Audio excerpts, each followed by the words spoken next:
ألم تسأل نفسك يوما لماذا لا تنمو عضلاتك أو لماذا تنمو بشكل بطيء جدا؟ ألم يحدث أن أحد أصدقائك لم يتغير جسمه كما يجب على الرغم من أنه يتمرن منذ أكثر من عام وعامين؟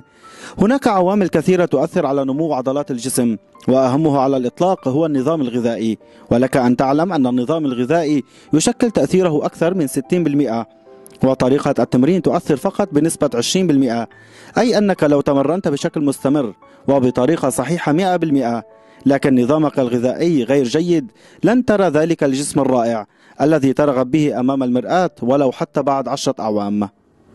في موضوع اليوم سنذكر الأساسيات فقط التي يجب أن تتبعها في نظامك الغذائي لنمو العضلات.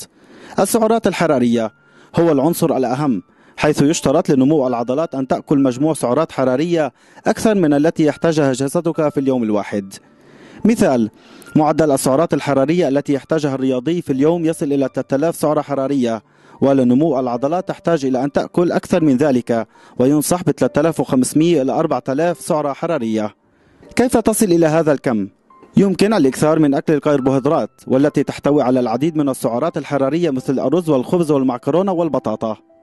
البروتين: العضلات تتغذى على الحمض الأميني الذي يفرزه الكبد من جراء تناول البروتين، وكلما زادت الكمية ازدادت سرعة نمو العضلات، لكن يجب الانتباه كثيرا إلى أن تناول البروتين بكثرة يسبب الضغط الكبير الذي يمارس على الكبد والكلى.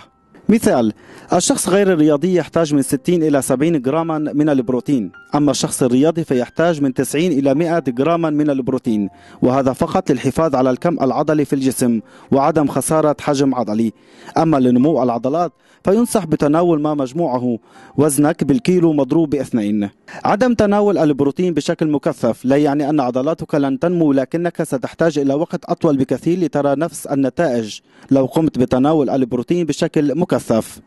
الماء فوائده كثيرة، ومن أهمها طبعا التخلص من أملاح الجسم الزائدة، وكثرة تناول الماء تساعد على التخلص من سوائل الجسم الفائضة.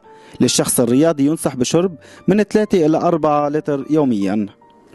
فيتامينات: من الضروري جدا للعضلات وللجسم وللأعصاب والمفاصل أن لا تفقد أي نوع من أنواع الفيتامينات والتي تتواجد في الخضار والفواكه، وينصح بتناول أنواع مختلفة من الفواكه والخضار يوميا.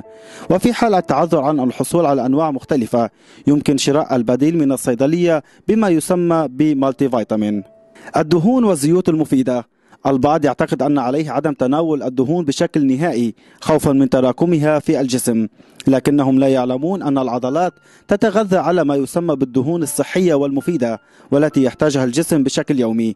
الدهون والزيوت المفيدة موجودة في السمك أميغا 3 وزيت الزيتون والمكسرات وزبدة الفستق.